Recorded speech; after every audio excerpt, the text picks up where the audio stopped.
मैं आता हूँ तेरे पास, प्रभु यीशु मेरे मसीह, मेरे पापों के लिए ही उधार दे मसीह। मैं आता हूँ तेरे पास, प्रभु यीशु मेरे मसीह, मेरे पापों के लिए ही उधार दे मसीह।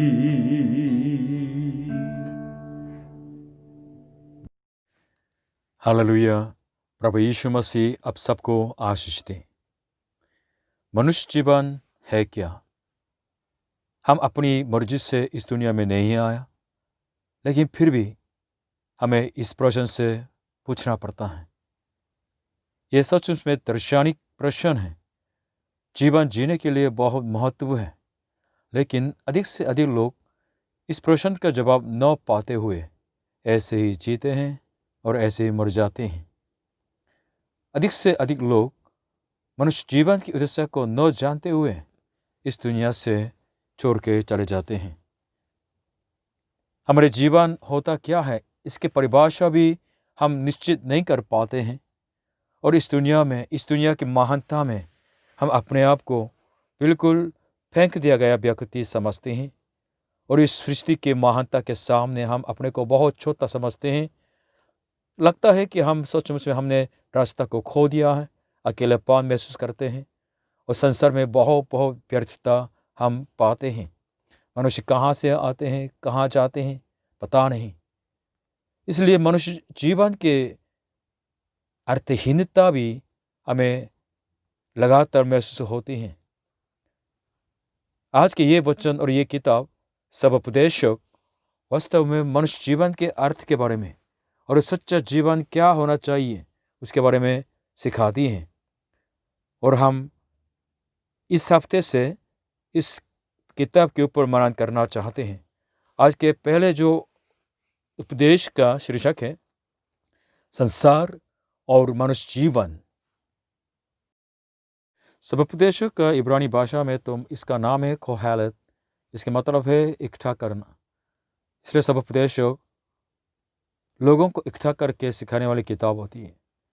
हिंदी नाम है सभा प्लस उपदेशक, सभा को सिखाने वाली किताब।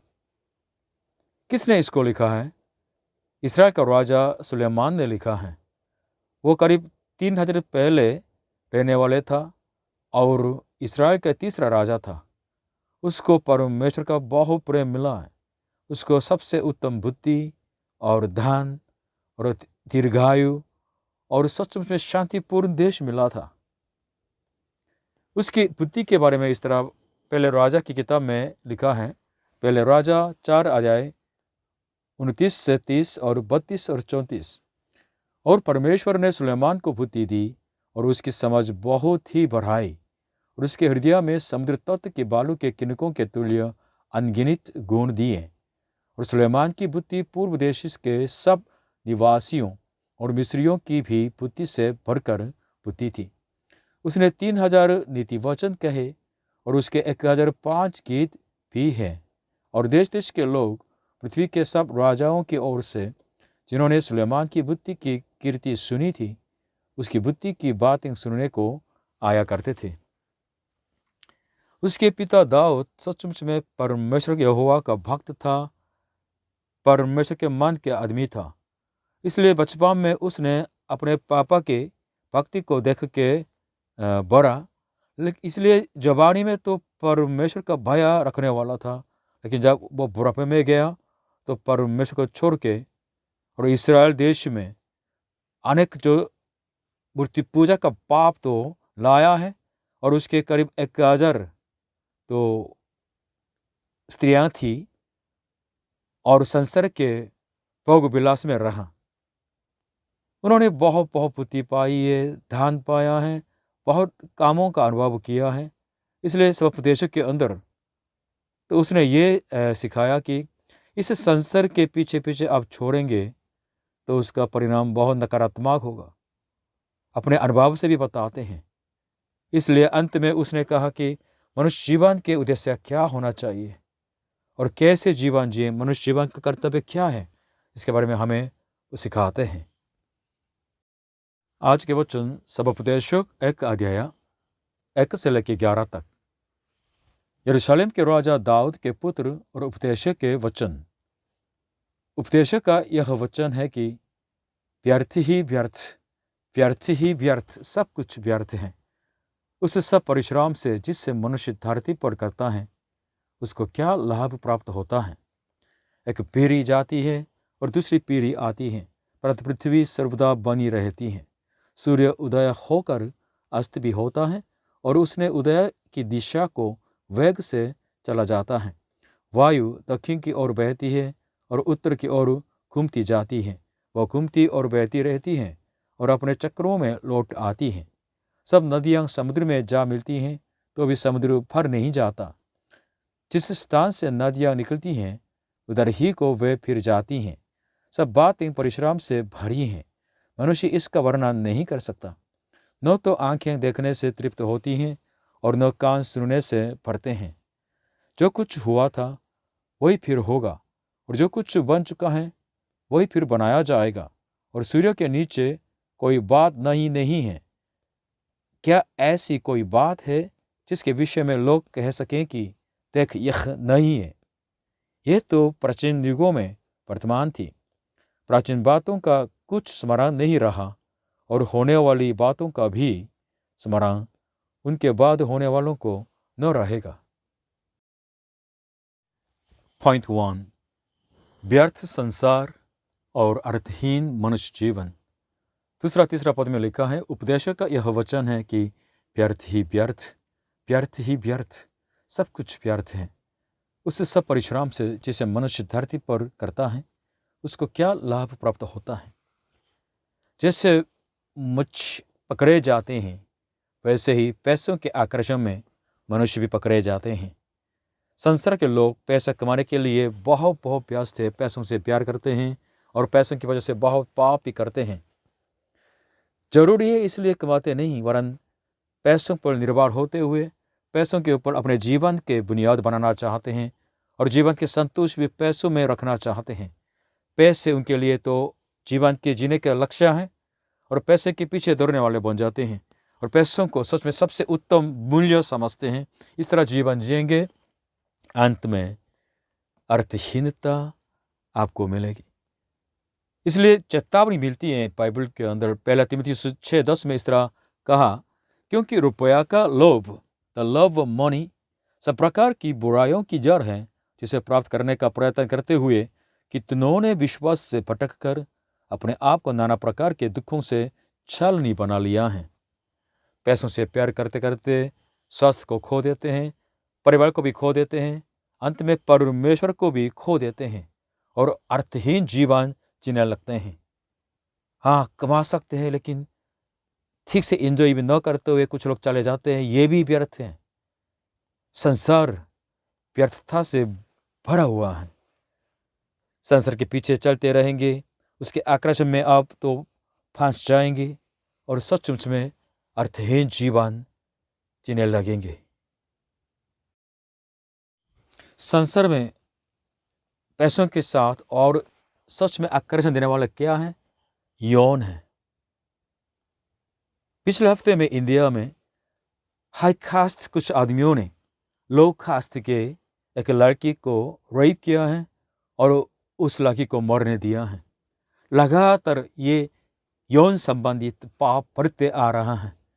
इन पापों की वजह से हमें पश्चाताप करना है, परमेश्वर की दया मांगना है, नहीं तो हमारे समाज और गड़बड़ हो जाएगा और खराब हो जाएगा।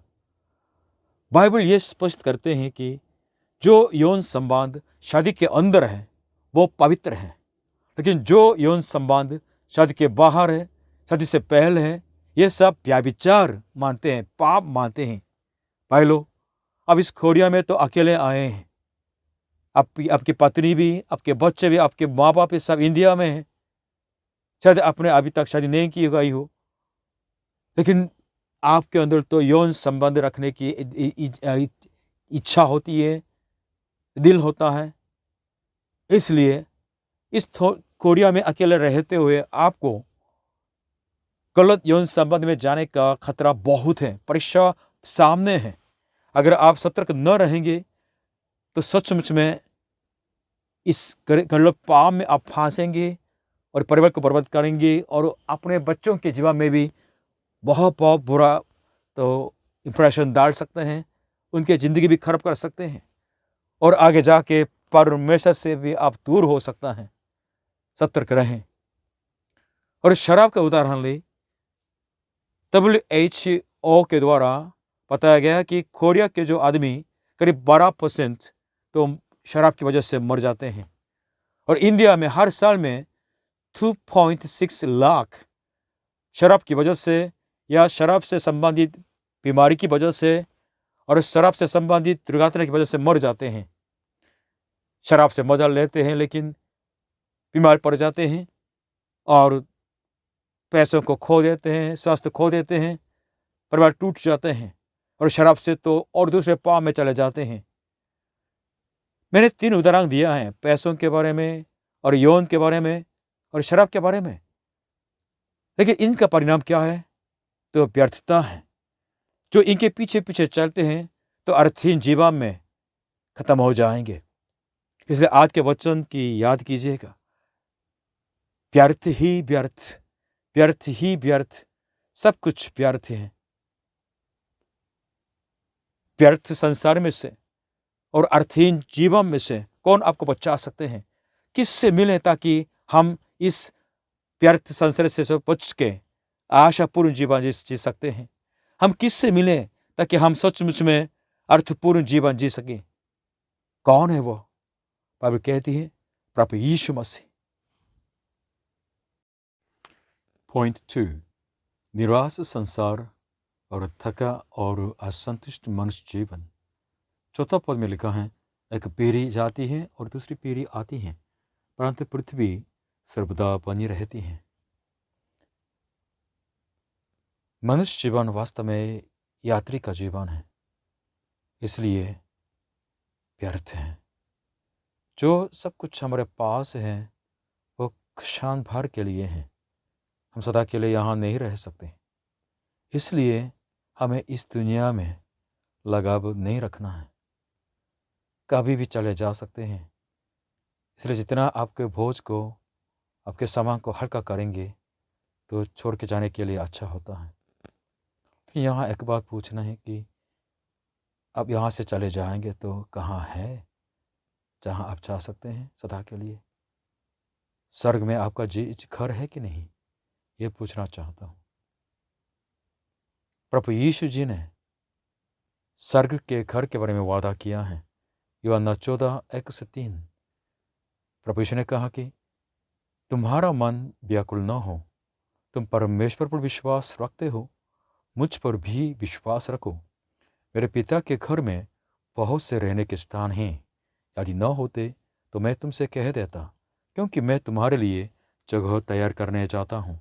और यदि मैं जाकर तुम्हारे लिए जगह तैयार करूँ तो फिर आकर तुम्हें अपने यहाँ ले जाऊँगा कि जहाँ मैं रहूँ वहाँ तुम भी रहो। हमारे जीवन छाया जैसे हैं, एक सांस जैसे हैं, थोड़े समय के लिए हैं, लेकिन परमेश्वर हमें अनंतकाल का जीवन देना चाहते हैं, अनंतकाल का घर भी देना चाहते हैं। कैसे हम इसको पाएंगे? प्रभु यीशु में हम पा सकते हैं। 5 से 7वीं पद तक, सूर्य उदय होकर अस्त भी होता है और अपने उदय की दिशा को वेग से चला जाता है। वायु दक्षिण की ओर बहती है और उत्तर की ओर घूमती जाती है और वह घूमती और बहती रहती हैं और अपने चक्रों में लौट आती हैं। सब नदियाँ समुद्र में जा मिलती हैं तो भी समुद्र भर नहीं जाता। जिस स्थान से नदियाँ निकलती हैं उधर ही को वह फिर जाती हैं।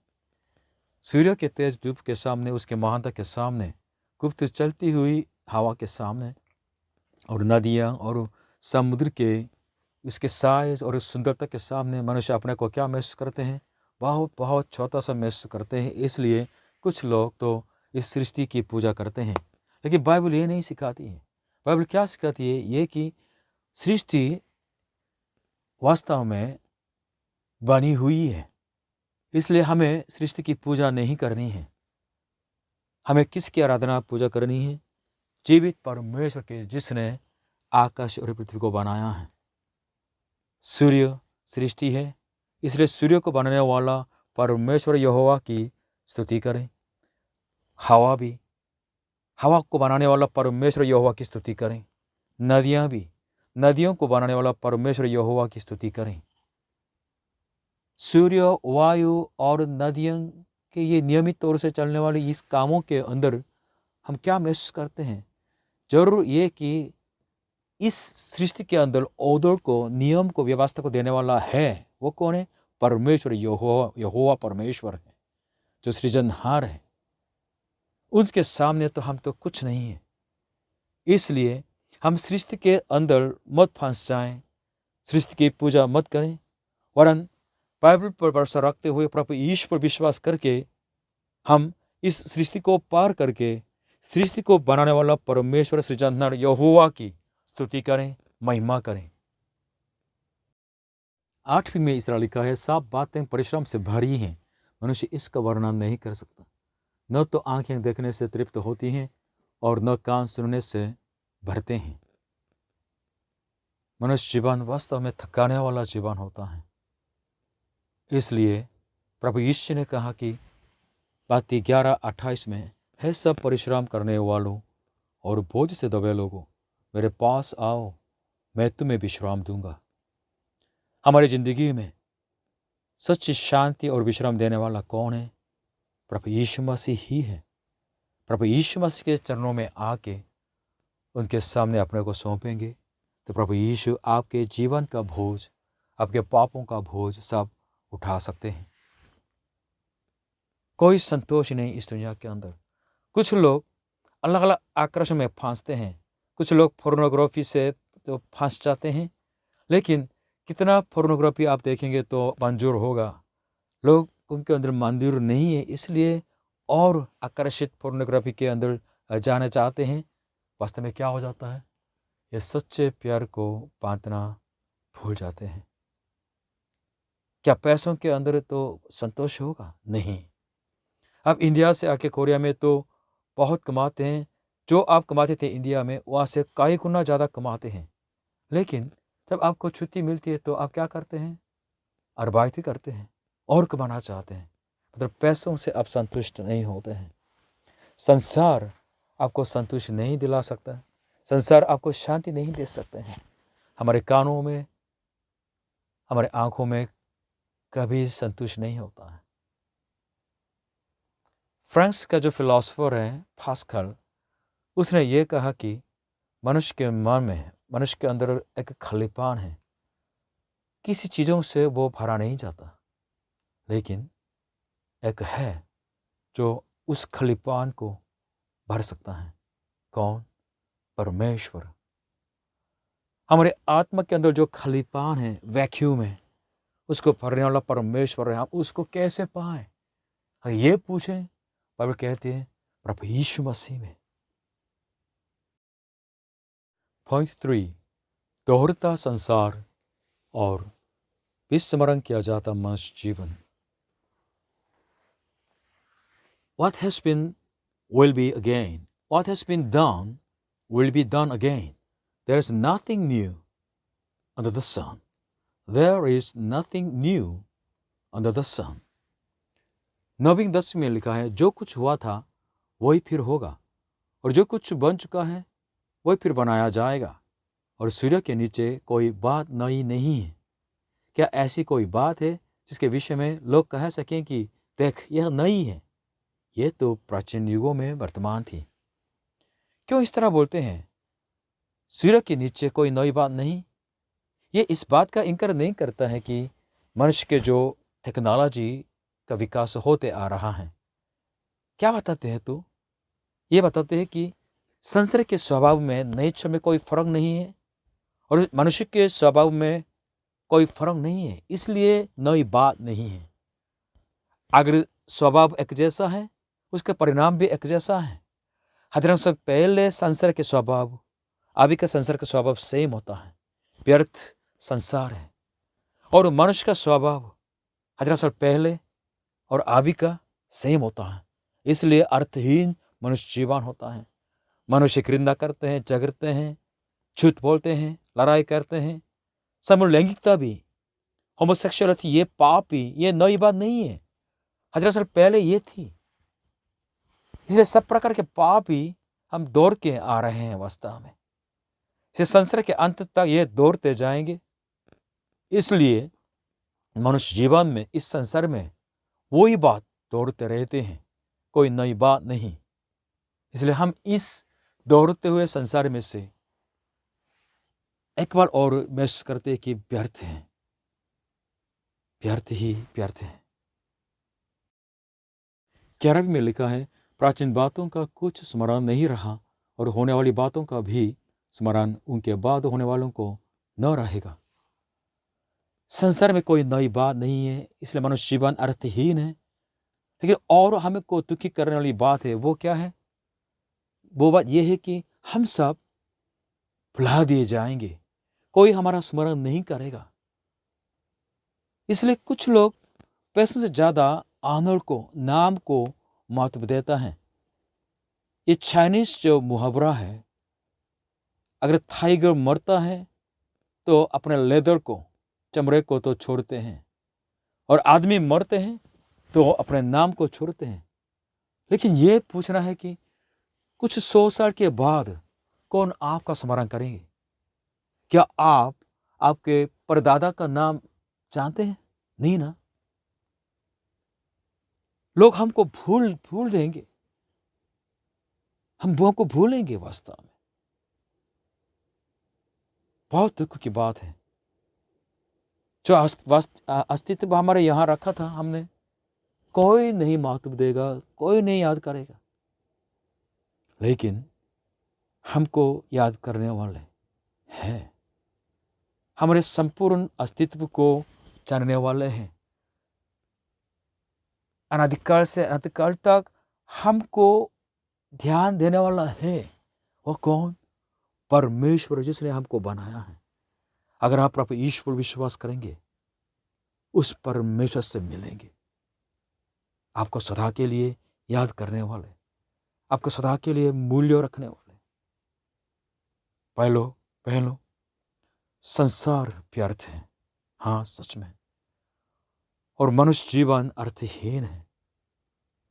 संसार निराश है और मनुष्य जीवन थका और असंतुष्ट है।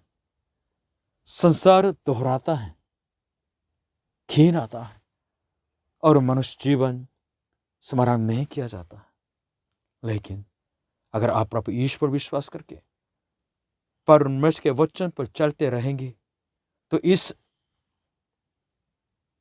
व्यर्थ संसार में से आप आशा रख के चल सकेंगे, और इस अर्थहीन जीवन में से आप सचमुच में रोशनी भी पाएंगे।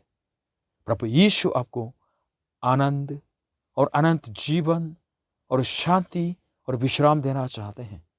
प्रभु यीशु ही आपके अंदर जो खालीपन को भर सकता है। प्रभु यीशु आपका परमेश्वर आपको सदा के लिए याद कर सकते हैं। इस व्यर्थ संसार में से बाहर आ जाएं और जीवित परमेश्वर के संग संग चलें। कैसे? प्रभु यीशु को पाके, प्रभु यीशु पर विश्वास करके, क्योंकि प्रभु यीशु मसीह कल और आज और युगानुयुग एक सा है। प्रभु यीशु मसीह में आप विजय पाएंगे इस व्यर्थ संसार से और इस अर्थहीन जीवन से। प्रभु आपको आशीष दे। आमीन।